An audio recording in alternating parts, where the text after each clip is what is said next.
Children, once again I welcome you all for this online class, and today we are continuing with Geography Lesson 1 Part 2, and the title of our lesson is Resources. So far we studied about what is resource and classification of resources. Now we are continuing with our classification. So now we are continuing with natural resources on the basis of ownership. So it is also further divided into individual resources and community owned resources. So what is meant by this word individual?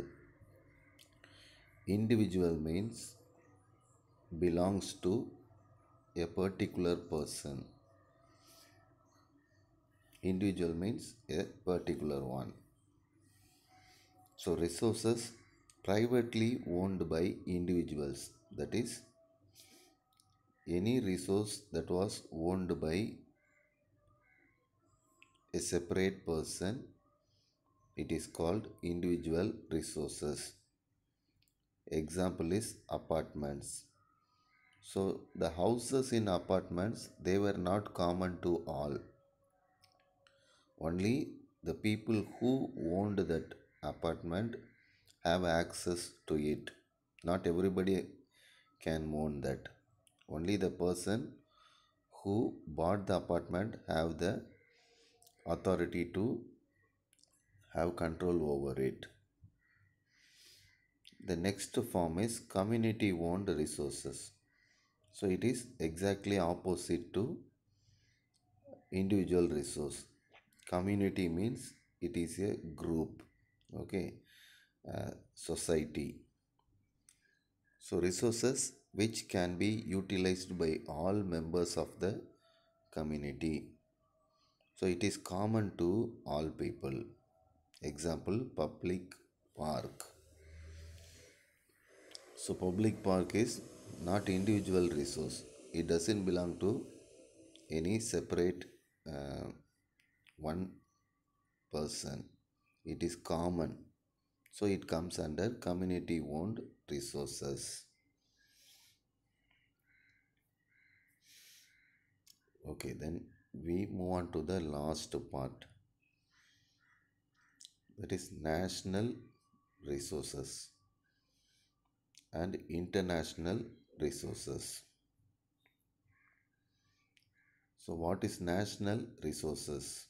Resources within the political boundaries and oceanic area of a country.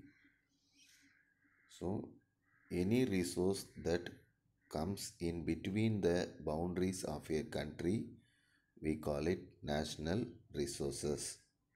Example, tropical forest region of India.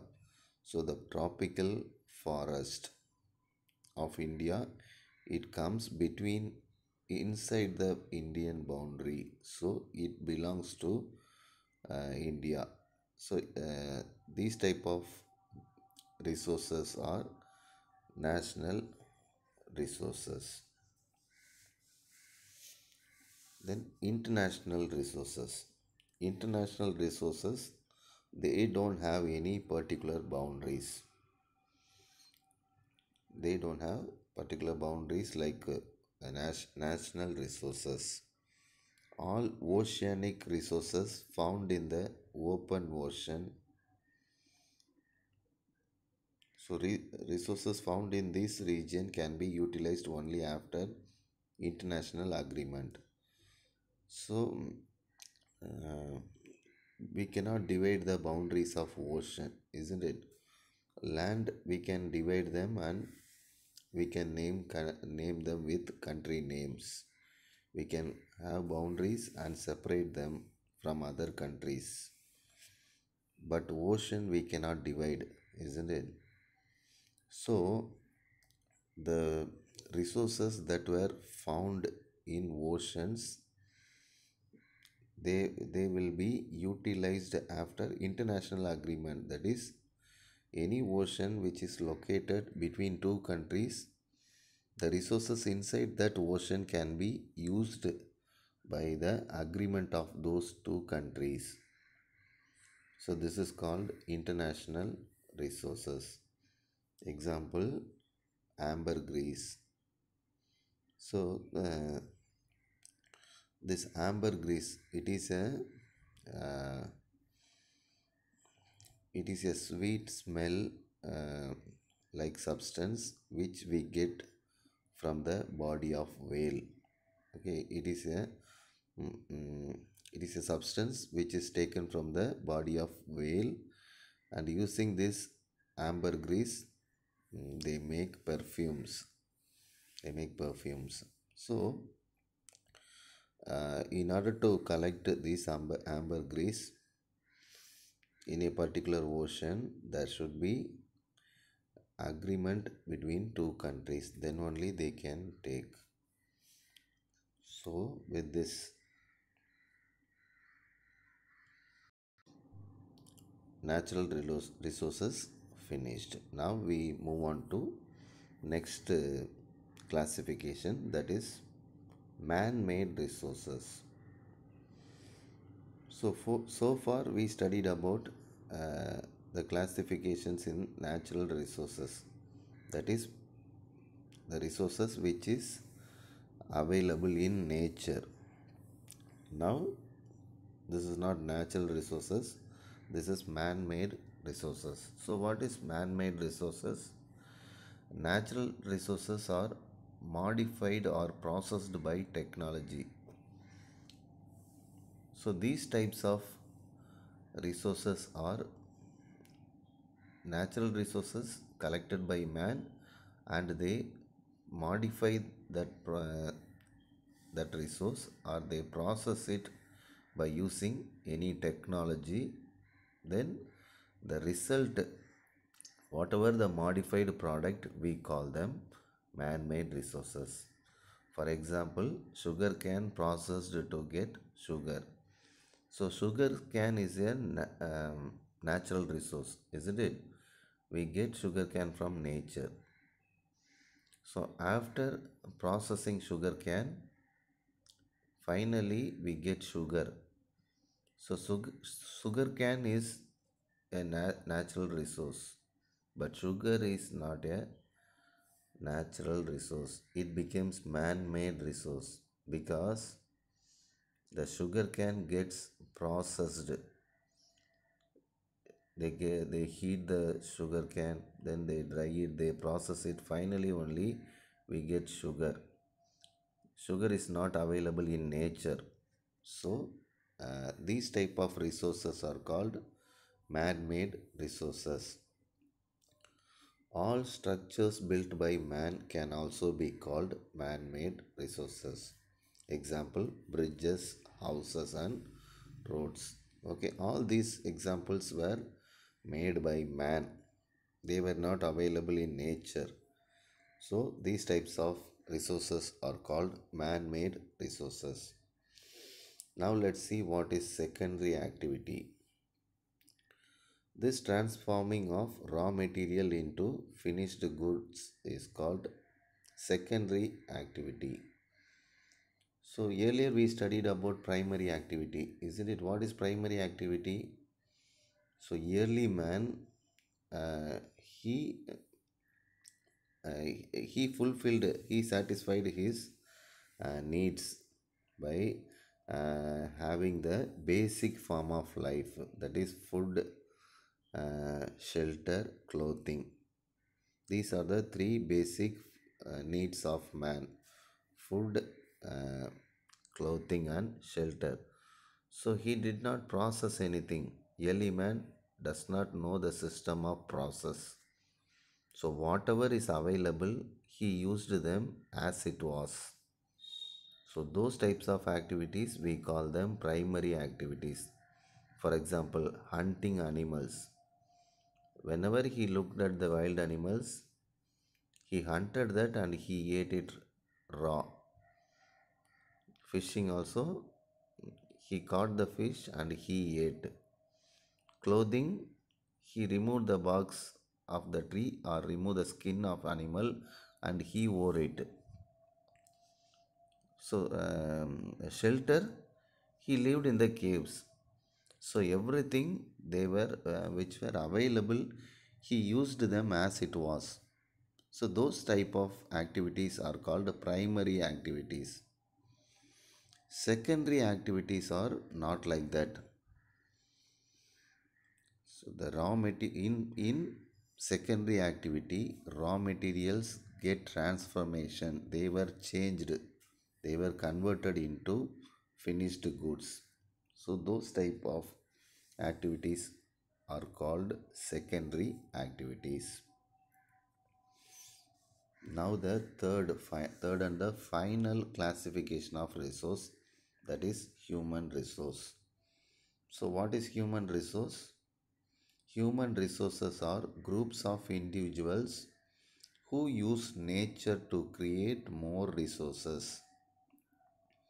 So human resource, they they do not use any raw material to process it. They do not make any processing and all, but they use the natural resources to create more resource.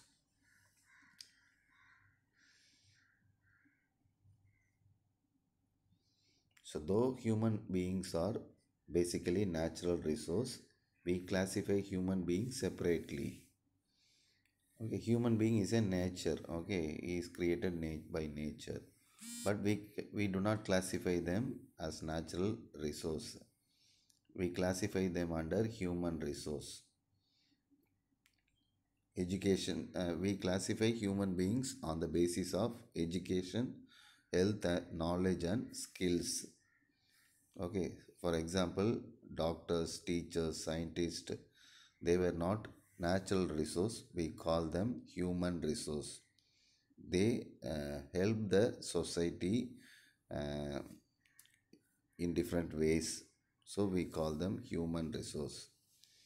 Now we are going to study about tertiary activity. So what is tertiary activity?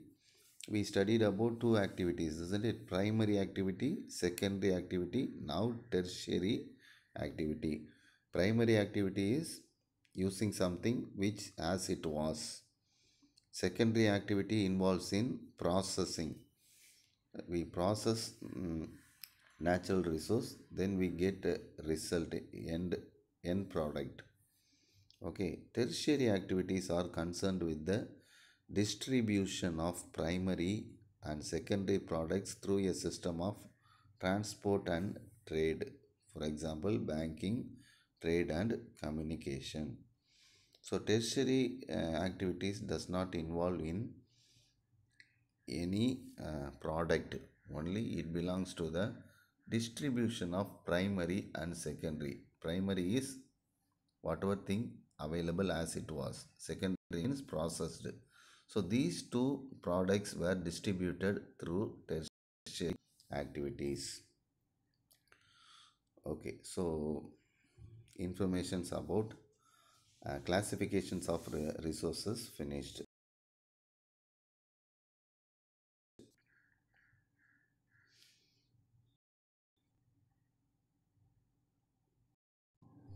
Gandhian thought on resources, that is Mahatma Gandhiji's ideas about resources. There is enough for everybody's need and not for anybody's greed. So, what Mahatma Gandhi says, for everybody we have all. Okay, that is everybody's, for everybody's basic need we have for all. But greed means more than what we want. So if you collect or if you save more than what you want, it becomes greed. So all the resources which we see in the world is sufficient for each and every human being. But when we get insufficiency because man has greed in his heart, he is not satisfied with what he has. He wanted to collect and save more resources for himself. So only we get insufficient resources. And he also blamed man for depleting of resources. Depleting means wasting, okay, and destroying resources because of over exploitation of resources. Exploitation means uh, taking them away, okay, taking them more and more. Then unlimited needs of human beings. So human being needs of human beings is not limited. He want more and more. So these are two reasons mm, resources became depleted and they became insufficient. Okay, now we study about resource planning or management. Okay, how can we plan the resources and manage them in a proper way? Resource planning is a technique or skill of proper utilization of resources. So it is a skill, it is a technique, it is an idea. Using this idea, we can use the resources in a proper manner. So it is necessary. Planning resources is very much necessary because resources are limited. We don't have unlimited resources. All the resources we have in this world are limited. So their planning is quite necessary so that we can use them properly and at the same time we can save them for future generation. So only with planned usage of resource we can save the resources and we can use them for future generation. And resources are not only limited but they are also unevenly distributed over the different parts of the world. See, children, resources are not only limited but they were unevenly distributed. See, for example, unevenly means resources are not common in everywhere. Some places resources will be available more, and in some other places they will never be available. For example, petrol. See, in Middle Eastern countries, petrol, crude oil is available more, isn't it? It is plenty. But look at India and other countries, we don't generate crude oil. Only we borrow from those countries. So resources are not only um, limited, but they are distributed unevenly in different parts of the world. And it is essential for the production of resource to protect them from over exploitation. So over exploitation, that is destroying more. It should be other three important points regarding resource planning and management. Okay, now let's move on to the final section of our lesson, that is conservation of resources. Conservation means how we can save the resources. So there are 7 points.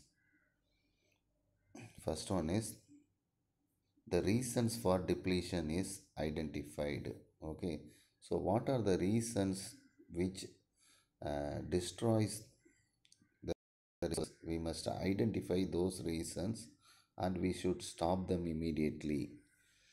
Then the second point is wastage and excess consumption is prevented.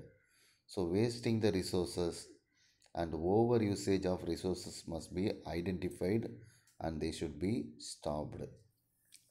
Third point is reusable resources are recycled. So reusable resources, we studied about them, isn't it? Renewable resources. So we should use them. We should not use them for once and leave them. We should use them adequately. Okay, often we should recycle them. Fourth point is pollution should be prevented. Fifth point is environment should be protected. Sixth point, natural vegetation and wildlife are preserved. And finally, the last point is alternative resources are used. The easier way to conserve resources is to follow three R's: reduce, reuse, and recycle. So we have to reduce the over usage of resources, then we have to reuse them again, and we have to recycle them, use them again and again. So these are the 7 points. Using them we can conserve the resources.